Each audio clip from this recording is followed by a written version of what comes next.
الرحیم من صام ایمانا و احتسابا غفر له ما تقدم من ذنبه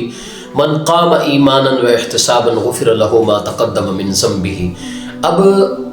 رات کے قیام کا کیا مقصد ہے؟ یاد رکھیں قرآن مجید میں رمضان میں رات کے قیام کی کوئی آیت کوئی بات نہیں ملتی۔ ہاں حدیث مبارکہ کے اندر اس کی تشریح اور تلقین بڑی زبردست کی گئی ہے، اور وہ ہم انشاءاللہ حدیث آپ کو بتائیں گے بھی صحیح۔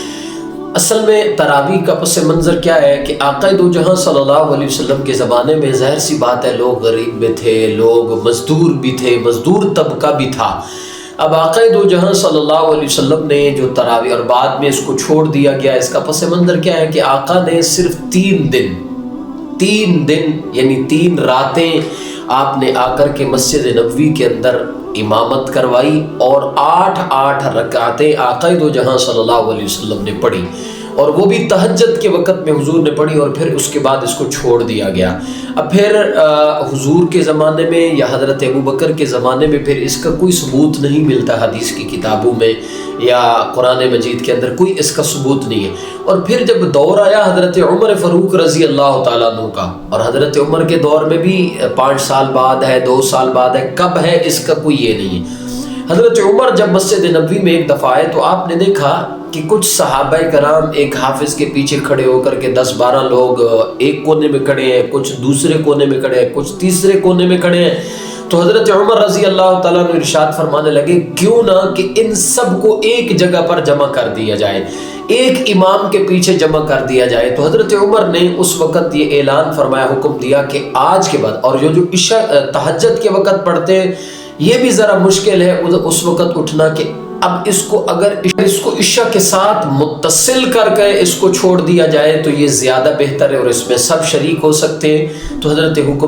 عمر نے حکم دیا، اور سب لوگ ایک امام کے پیچھے، اور فرمایا 20 رکعت پڑھنی چاہیے۔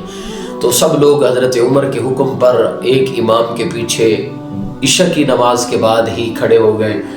اور تراویح اس وقت سے شروع ہوئی۔ تو اس کے کچھ دنوں بعد حضرت عمر جب مسجد نبوی میں تشریف لائے تو آپ نے دیکھا کہ بڑا ایک مجمع ہے جو ایک امام کے پیچھے پڑھ رہا ہے نماز۔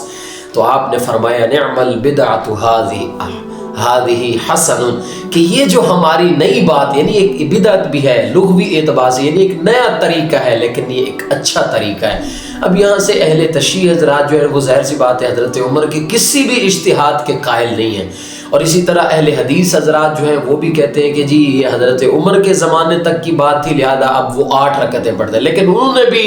تھوڑا بہت اس کے اندر اضافہ کیا ہے کہ حضور نے تو پھر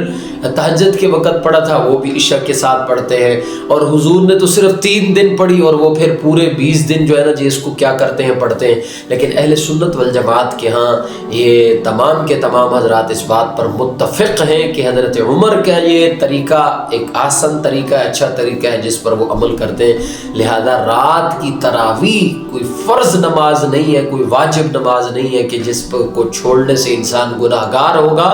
لہذا پڑھ لیں گے تو اس کا بہت زیادہ اجر ہے۔ اللہ رب العزت عمل کی توفیق عطا فرمائے۔